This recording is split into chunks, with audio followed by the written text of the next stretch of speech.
Cerita ini fakta atau fiksi?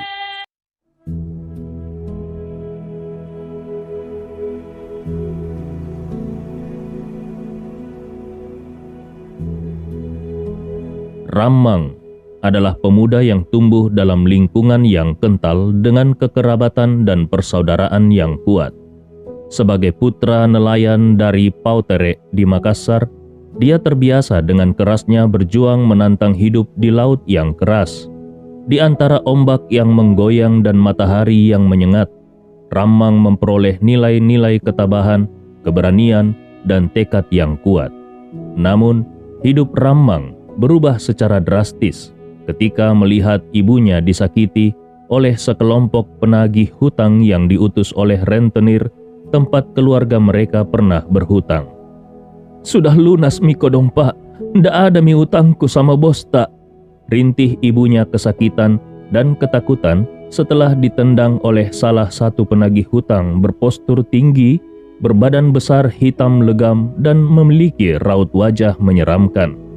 Penagih hutang yang bernama Robert itu menatap tajam dengan wajah merendahkan dan berkata, "Beta seng peduli, beta cuma jalankan apa yang beta pun bos suruh. Bos Alex bilang masih ada bunga yang belum lunas 150.000. Jadi, saya mesti bayar sekarang." Robert kemudian melayangkan satu tendangan lagi ke tubuh ringkih yang sudah lemah kesakitan itu. Ramang yang baru saja tiba di depan rumah setelah selesai melaut melihat ibunya meringkuk kesakitan di tanah. Tanpa ragu, Ramang yang melihat ibunya tergeletak tak berdaya di tanah segera menghentikan Robert, si penagih hutang yang menyakiti ibunya itu. Robert yang terbiasa dengan kerasnya kehidupan debt collector mencemooh Ramang dengan tajam sambil berkata, "Ose siapa? Mau macam-macam kah?" Tanpa berpikir panjang, Robert melayangkan pukulan cepat ke tubuh pemuda bertubuh kecil di depannya itu. Namun dengan kecepatan yang sangat cepat dan kuat, Ramang menahan pukulan Robert dengan melakukan serangan balik dengan pukulan yang keras tepat di tenggorokan Robert. Robert yang posturnya nyaris 2 kali lipat dari postur tubuh Ramang seketika tumbang. Pukulan yang keras di tenggorokan Robert membuatnya gagal nafas seketika itu juga. Setelah beberapa saat, tubuh Robert yang mengejang mulai membiru lalu kemudian tewas dalam kondisi mengenaskan. Ketika tindakannya diketahui bos Alex, si rentenir, Ramang dilaporkan ke polisi dan ditangkap lalu dijebloskan ke dalam tahanan. Singkat cerita, Ramang dinyatakan bersalah melakukan pembunuhan dalam duel 1 lawan 1. Ramang harus menjalani hukumannya di penjara. Di sana, dia harus berhadapan dengan tantangan yang jauh lebih besar daripada yang pernah dia bayangkan. Di antara narapidana yang kejam dan tatapan mata petugas penjara yang penuh intimidasi, Ramang harus mempertahankan martabatnya dan mencari jalan untuk bertahan hidup di dunia yang penuh kekerasan dan intrik ini. Ramang melangkahkan kaki ke lorong penjara yang gelap, diikuti oleh suara langkahnya yang bergema di antara dinding beton yang dingin. Cahaya redup dari lampu-lampu neon yang remang-remang di langit-langit memberikan atmosfer yang suram dan mencekam. Dia merasakan tatapan-tatapan tajam dari sudut-sudut gelap, mengingatkannya bahwa dia bukanlah di rumah lagi. Setiap langkahnya terasa berat di atas lantai yang dingin dan berdebu.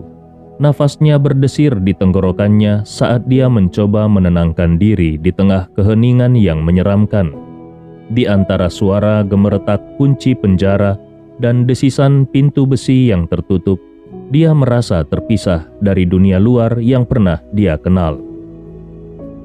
Ramang melangkah lebih dekat ke arah petugas penjaga yang berjaga di lorong. Hatinya berdebar-debar karena ketegangan.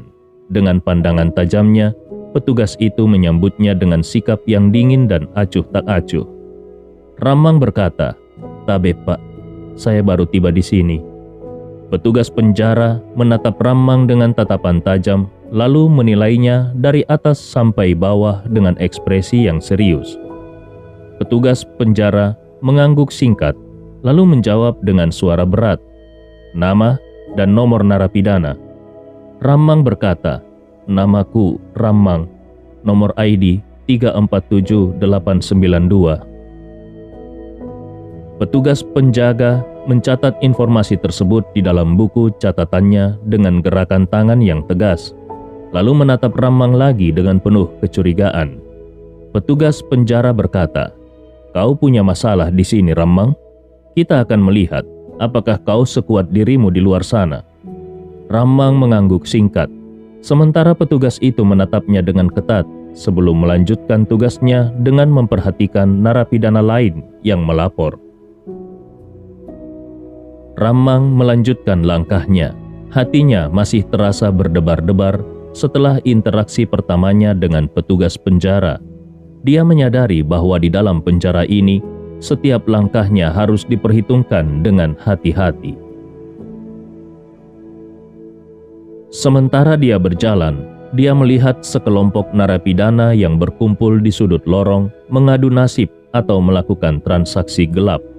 Ramang mencoba untuk tidak menarik perhatian mereka, tetapi matanya tidak bisa tidak melirik ke arah mereka, memperhatikan setiap gerakan yang mencurigakan. Tiba-tiba dia merasa sebuah tangan yang kasar menarik lengan bajunya. Ramang berbalik dan melihat seorang narapidana yang bertubuh besar di balik jeruji, dengan tatapan yang tajam dan senyuman yang licik. Narapidana itu berkata, "Hei, kau baru di sini bukan? Apa yang kau bawa untuk kami hari ini?"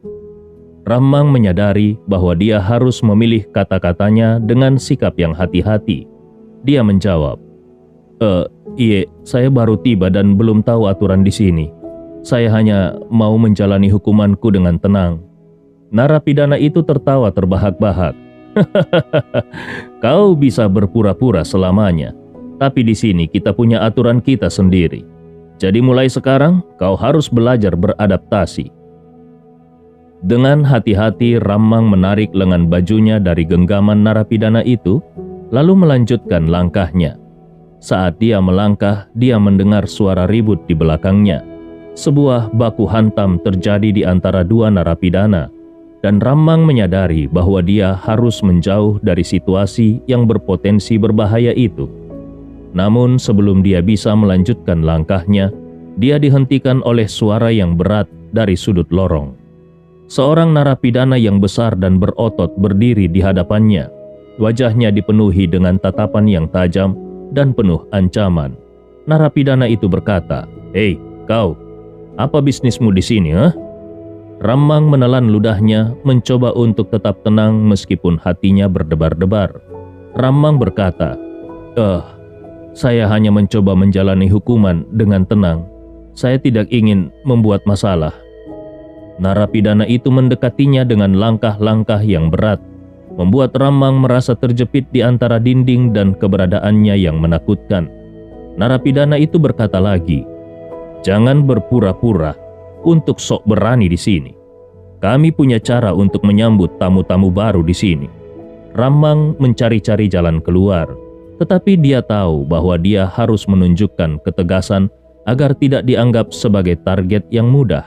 Ramang berkata, "Saya tidak mencari masalah dan saya tidak berpura-pura tangguh, tetapi saya juga tidak akan membiarkan siapapun mengintimidasi saya di sini."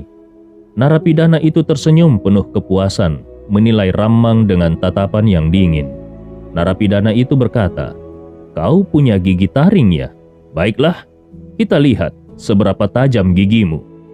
Ramang mengambil nafas dalam-dalam, mempersiapkan dirinya untuk apapun yang mungkin terjadi selanjutnya. Ramang merasakan dorongan kasar dari petugas yang mengawalnya, memaksa dia untuk melangkah lebih jauh ke dalam penjara.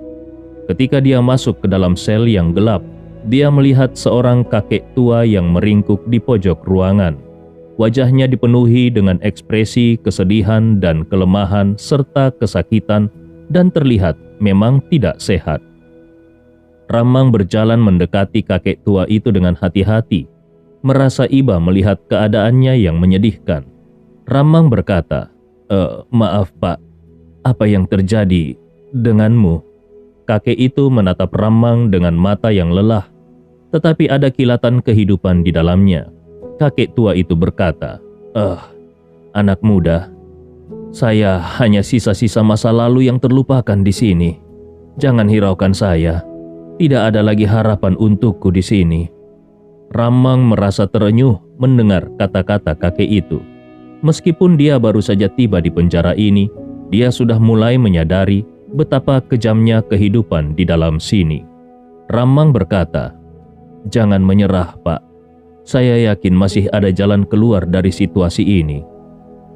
Kakek itu tersenyum lemah, merasa tersentuh oleh kata-kata Ramang. Kakek tua itu berkata, "Terima kasih, anak muda. Kau adalah salah satu dari sedikit orang yang masih memiliki hati yang baik di tempat yang buruk ini." Ramang kemudian berkenalan dengan kawan satu selnya itu yang ternyata bernama Ramli. Ramang duduk di sisi lain sel di samping kakek Ramli yang tampak rapuh dan ringkih itu. Dia melihat dengan seksama ke arah perban yang melilit lutut kakek itu. Nampaknya kakek Ramli memiliki kisah tersendiri di balik perban itu. Ramang menunjuk ke perban di lutut kakek Ramli dan berkata, "Maaf Pak Ramli, saya tidak bermaksud untuk ikut campur, tapi saya tidak bisa tidak bertanya, apa yang terjadi dengan lutut itu?" Kakek Ramli menatap lututnya, kemudian menatap Ramang dengan ekspresi campur aduk, seolah dia sedang berjuang antara ingin berbagi dan menjaga rahasia. Kakek Ramli mengangguk dengan lemah dan berkata, Itu hanya luka lama yang belum sembuh sepenuhnya. Tidak ada yang perlu dikhawatirkan." Ramang merasa ada sesuatu yang disembunyikan kakek Ramli. Ramang mengangguk dengan pengertian dan menjawab, "Saya mengerti. Tapi jika ingin bercerita, saya di sini untuk mendengarkan." Kakek Ramli tersenyum lemah menghargai tawaran dan kebaikan Ramang. Esok pagi, Ramang dan kakek Ramli bergabung dengan narapidana lainnya di aula penjara untuk makan pagi. Mereka duduk di meja yang terpisah dari keramaian, tetapi Ramang tetap memperhatikan sekitarnya dengan waspada. Saat mereka duduk, Ramang melihat sekelompok narapidana yang berbicara dengan penuh semangat di seberang meja. Mereka terlihat seperti geng yang berkuasa di penjara ini, dan Ramang merasa bahwa dia harus berhati-hati untuk tidak menarik perhatian mereka. Tiba-tiba suasana aula menjadi gemuruh ketika seorang narapidana mulai membuat keributan. Dia melemparkan makanannya ke arah petugas penjara dan berteriak-teriak dengan marah. Petugas penjara segera melangkah untuk menenangkan situasi, tetapi kekacauan sudah terjadi. Ramang merasa tegang, tetapi dia memutuskan untuk tetap tenang dan tidak terlibat dalam keributan itu. Dia memperhatikan kakek Ramli yang terlihat cemas di sampingnya dan dengan cepat memberikan isyarat agar kakek Ramli tetap tenang. Setelah beberapa saat, situasi akhirnya berhasil dikendalikan oleh petugas penjara. Ramang dan kakek Ramli bernafas lega, tetapi mereka tahu bahwa kekacauan seperti itu bisa terjadi kapan saja di penjara ini. Ramang melanjutkan makan paginya dengan hati-hati, sementara dia berpikir tentang bagaimana dia bisa terus bertahan di lingkungan yang penuh dengan ketegangan dan kekerasan ini. Saat Ramang dan kakek Ramli sedang makan, sebuah kelompok narapidana mendekati meja mereka dengan langkah yang mantap dan ekspresi yang arogan. Ramang merasakan ketegangan yang meningkat di udara saat mereka mendekat. Rendra, seorang pria berbadan besar dengan tato-tato yang mencolok, melangkahkan kakinya dengan mantap mendekat. "Hei, kakek tua, bagaimana kabar lututmu yang kami patahkan beberapa hari yang lalu? Apakah sudah sembuh?" Kakek Ramli terdiam. Wajahnya terlihat tegang dan ekspresi kekhawatiran terpancar jelas dari matanya. Kakek Ramli menggigit bibirnya dengan cemas dan berkata, Saya tidak tahu apa yang Anda bicarakan." Aldi, seorang pria bertubuh kekar dengan tatapan tajam dan sinis berkata, "Oh, jangan pura-pura tidak tahu kakek tua. Kau tahu persis apa yang kami bicarakan. Jadi, apa yang kau katakan kepada petugas penjara mengenai kakimu itu?" Kakek Ramli menjawab dengan gugup, Aku mengatakan bahwa aku terjatuh di kamar mandi. Rendra tertawa terbahak-bahak dan dengan ekspresi menghina dia berkata, "Ternyata kakek busuk ini tahu apa yang harus dilakukannya." Ramang merasa gelisah melihat situasi yang semakin tegang itu. Dia berpikir cepat untuk menemukan cara untuk melindungi kakek Ramli. Ramang sambil meletakkan sendok di tangannya berkata, "Maaf, kami tidak ingin ada masalah. Kami hanya ingin makan pagi dengan tenang." Rendra menatap Ramang dengan pandangan tajam, seolah mempertimbangkan sesuatu. Lalu dengan ekspresi yang sinis Rendra berkata, "Baiklah, kita akan bicarakan lagi nanti." Sambil mengangguk kepada teman-temannya, dia berkata, "Ayo pergi, kita sudah mendapatkan apa yang kita inginkan." Mereka meninggalkan meja dengan langkah yang berat, tetapi Ramang tahu bahwa pertemuan ini mungkin hanya awal dari masalah yang lebih besar. Setelah makan pagi, semua narapidana diarahkan oleh petugas ke lapangan untuk aktivitas pagi di luar sel. Saat itulah kelompok Rendra secara sembunyi-sembunyi mulai menggiring Ramang dan kakek Ramli ke sudut tersembunyi. Rendra memimpin dengan langkah mantap, sementara Aldi dan beberapa anggota geng lainnya mengikuti di belakang. Mata mereka penuh dengan ketegangan dan rencana jahat. Ramang merasakan ketegangan yang meningkat saat dia menyadari bahwa mereka sedang dibawa ke suatu tempat yang tidak diketahui. Dia berusaha tetap tenang, tetapi kekhawatiran untuk keselamatan kakek Ramli membuat hatinya berdegup kencang. Kakek Ramli mengikuti Ramang dengan langkah gemetar. Ekspresi kebingungan dan kekhawatiran terpancar jelas dari wajahnya yang pucat. Di luar jangkauan pengawasan petugas, Rendra dan gengnya mulai mengintimidasi Ramang dan kakek Ramli. Mereka berdiri di sudut lorong yang gelap, jauh dari pandangan mata petugas penjara yang sibuk dengan tugas mereka. Dikelilingi oleh dinding-dinding yang dingin dan hening, suasana semakin mencekam ketika Rendra dan anggota gengnya memperlihatkan sisi gelap dari kekuasaan mereka. Rendra dengan postur tubuhnya yang mengesankan dan tatapan tajam yang menakutkan menempatkan dirinya di depan Ramang dan kakek Ramli dengan sikap yang mengancam. Anggota gengnya dengan wajah yang gelap dan ekspresi yang memancarkan ketegangan mengelilingi mereka dengan perlahan, menciptakan lingkaran yang semakin sempit. Rendra menatap tajam ke arah Ramang. Wajahnya dipenuhi dengan keangkuhan dan kekuasaan. Dengan suara yang mengancam, dia memberikan perintah kepada Ramang. Rendra berkata, "Ramang, kau harus tahu siapa yang berkuasa di tempat ini. Kalau kau macam-macam, maka kau tidak akan baik-baik saja selama kau ada di sini. Kau harus tunduk kepadaku jika kau ingin baik-baik saja selama di sini. Kalau tidak, kakimu akan kujadikan sasaran berikutnya seperti kaki Pak Tua Ramli yang busuk ini." Ramang tersenyum dengan tenang tanpa rasa takut. Dia berkata, "Tidak perlu terburu-buru, Rendra. Kita bisa menyelesaikan ini dengan cara yang baik." Gestur tubuh Ramang menunjukkan bahwa dia tetap tenang dan berdiri dengan tegar di hadapan ancaman Rendra, tanpa memberikan reaksi yang menunjukkan ketakutan. Rendra merasa terganggu oleh sikap tenang Ramang, namun dia berusaha untuk menutupi ketidaknyamanannya dengan menunjukkan sikap yang lebih agresif. Rendra berkata dengan suara meninggi, "Kau pikir kau bisa menantangku, ha? Kau tidak tahu siapa yang kau hadapi." Ramang tetap tenang, tersenyum tanpa menunjukkan rasa takut. "Apakah menurutmu ancaman seperti itu berpengaruh terhadapku?" "Aku tidak terpengaruh dengan ancaman, Rendra. Aku tumbuh di lingkungan yang mengajarkanku untuk tidak takut pada intimidasi." Rendra semakin merasa terganggu oleh sikap tenang Ramang, mencoba untuk mempertahankan dominasinya dengan nada suara yang lebih keras. Rendra berkata, "Kau pikir kau bisa menghadapiku? Kau akan menyesal sudah menantangku." Namun Ramang tetap tenang dan tersenyum saat berkata, "Aku hanya mencoba untuk menyelesaikan masalah ini dengan cara yang lebih bijaksana, Rendra. Jadi, apa yang kau inginkan sebenarnya?" Rendra memberi isyarat kepada Aldi dengan tatapan tajam.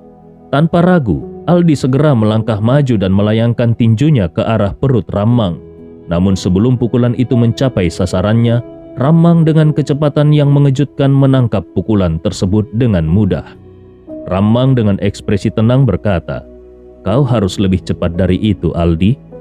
Gestur tubuh Rammang menunjukkan bahwa dia tidak terkejut atau terganggu oleh serangan tersebut.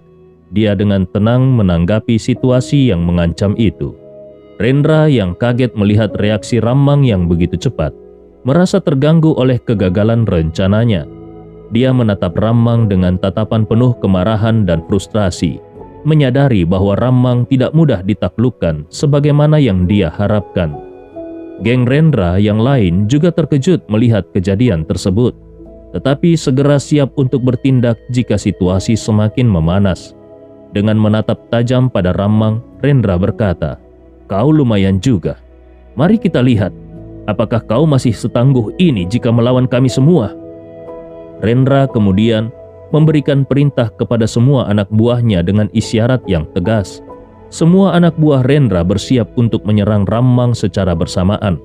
Tetapi sebelum mereka bisa mendekat, tiba-tiba terdengar suara klik yang tajam memecah keheningan di lorong penjara yang gelap itu. Ternyata Rammang yang masih menggenggam lengan Aldi tiba-tiba membuat gerakan berputar yang cepat dan terampil.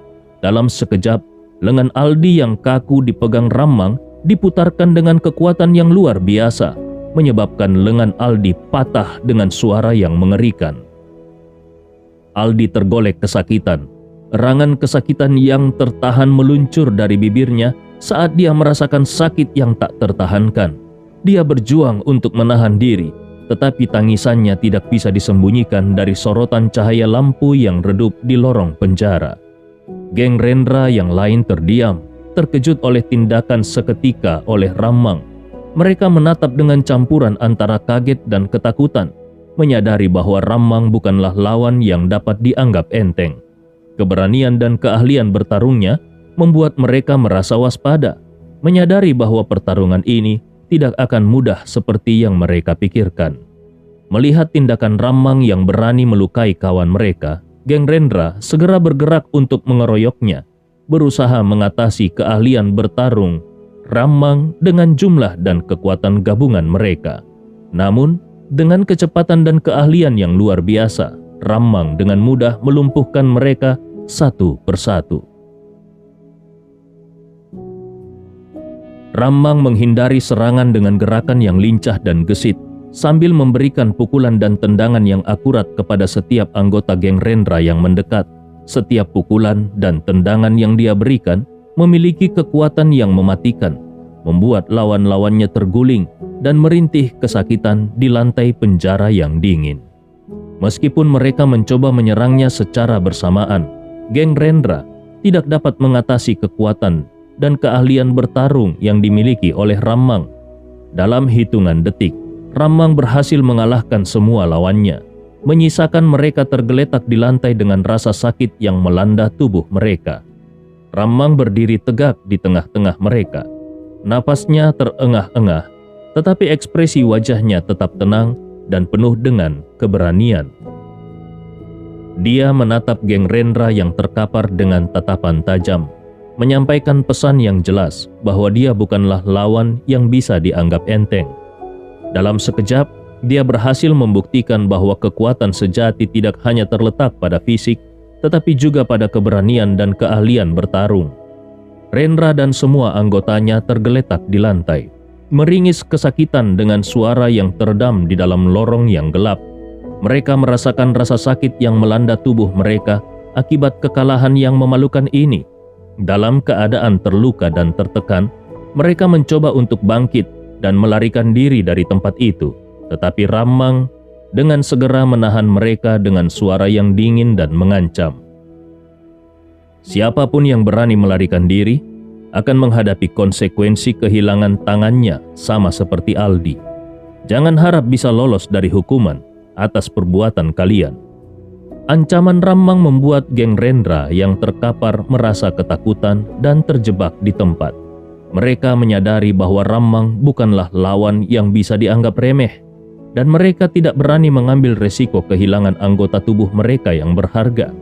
Dengan perasaan putus asa, mereka harus menerima kenyataan bahwa mereka telah kalah dalam pertarungan ini dan mereka harus menanggung konsekuensi dari tindakan mereka. Dengan hati-hati, mereka berusaha untuk bangkit dari lantai, tetapi tidak berani untuk melangkah terlalu jauh. Mereka terpaksa harus menerima kenyataan bahwa mereka kalah dalam pertarungan ini, dan mereka harus menerima konsekuensi dari tindakan mereka. Di lorong yang gelap dan sunyi itu, suasana penuh dengan ketegangan dan keputusasaan, sementara Rammang tetap berdiri tegak, menatap tajam ke arah mereka satu persatu.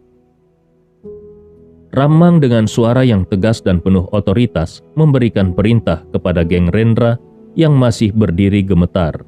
Rammang berkata dengan suara datar, "Sebagai balasan yang setimpal atas ulah kalian yang meresahkan, maka kalian semua harus mendengarkan perintahku ini baik-baik. Siapapun yang berani menolak, akan kupastikan kehilangan tangannya seperti Aldi." Rammang berhenti sejenak dan bertanya, "Apakah kalian mengerti?" Tidak ada satupun dari mereka yang menunda untuk berkata secara serempak, "Kami mengerti." Rammang kemudian berdeham dan melanjutkan, "Perintah pertama adalah berlutut dan minta maaf kepada kakek Ramli yang telah kalian sakiti. Tunjukkan rasa penyesalan kalian atas tindakan kalian yang mematahkan kakinya." Tanpa menunggu lama, Rammang melanjutkan berkata, "Perintah kedua adalah setiap orang dari kalian harus bergiliran setiap hari menopang kakek Ramli berjalan sampai dia sembuh. Kemanapun dia ingin pergi, jika aku melihat dia berjalan sendiri tanpa ada seseorang yang menopangnya, maka aku akan secara acak memilih salah seorang di antara kalian untuk dipatahkan kakinya." Geng Rendra meskipun terdengar enggan, patuh pada perintah Rammang. Mereka dengan terpaksa mengikuti perintah tersebut, berlutut di depan kakek Ramli yang masih terduduk di tempatnya. Dengan rasa malu dan penyesalan yang jelas terpancar dari wajah mereka, mereka minta maaf kepada kakek Ramli atas tindakan mereka yang kasar dan kejam. Setelah meminta maaf kepada kakek Ramli, Rammang melanjutkan dengan perintahnya yang ketiga, yang menyuruh mereka melakukan sesuatu yang tidak pernah mereka duga sebelumnya. "Kalian pegang Rendra dengan kuat dan sumpal mulutnya dengan kain kotor yang ada di lantai itu. Yang lainnya, ambil sapu dengan gagang rotan yang ada di sudut ruangan itu." Meskipun terkejut dan ragu, geng Rendra patuh pada perintah Rammang. Mereka bergerak dengan hati-hati, menahan Rendra dengan erat dan menutupi mulutnya dengan kain kotor yang mereka temukan di lantai. Rendra mencoba untuk melawan dan berontak, tetapi upaya tersebut sia-sia karena mereka jauh lebih kuat dalam jumlah yang lebih banyak. Sementara itu, salah satu dari mereka membawa sapu dengan gagang rotan yang tergeletak di sudut ruangan, mengikuti perintah Rammang dengan cermat. Mereka kembali ke tengah ruangan dengan sapu tersebut, siap untuk melanjutkan tindakan selanjutnya yang diperintahkan oleh Rammang. Dengan perintahnya yang tegas dan cepat, menunjukkan bahwa Rammang adalah laki-laki yang mendominasi yang tidak bisa diremehkan. Dia menggunakan otoritasnya untuk menegakkan keadilan dan menempatkan Rendra dan gengnya di tempat yang seharusnya. Sambil memegang gagang sapu rotan yang keras itu, dengan suara yang tegas dan penuh otoritas, Rammang menyampaikan kata-kata yang penuh makna kepada geng Rendra yang terkapar dan duduk di lantai memegangi Rendra. Gigi dibalas dengan gigi, kaki dibalas dengan kaki, dan darah dibalas dengan darah. Dengan kalimat tersebut, Rammang menegaskan bahwa tindakan kekerasan yang mereka tunjukkan kepada kakek Ramli akan dibalas dengan tindakan yang setara. Dia tidak akan membiarkan perlakuan kasar itu luput dari hukuman yang pantas. Dengan gagang sapu yang terbuat dari rotan yang kokoh di tangannya, Rammang melancarkan pukulan yang sangat kuat tepat di atas tempurung lutut kaki kanan Rendra. Suara benturan antara kayu rotan yang kokoh dengan tempurung lutut yang rapuh menggema di dalam lorong penjara yang sunyi. Rendra meringis kesakitan dengan suara yang tertahan di balik kain kotor yang menyumpal mulutnya. Dia merasakan rasa sakit yang menyengat melanda tubuhnya. Dengan tubuh menggelepar kesakitan, Rendra mengeluarkan lolongan menyakitkan dari mulutnya yang terkekang, menyuarakan rasa kesakitan dan keputusasaan yang mendalam di tengah-tengah kegelapan dan keheningan yang menyelimuti penjara.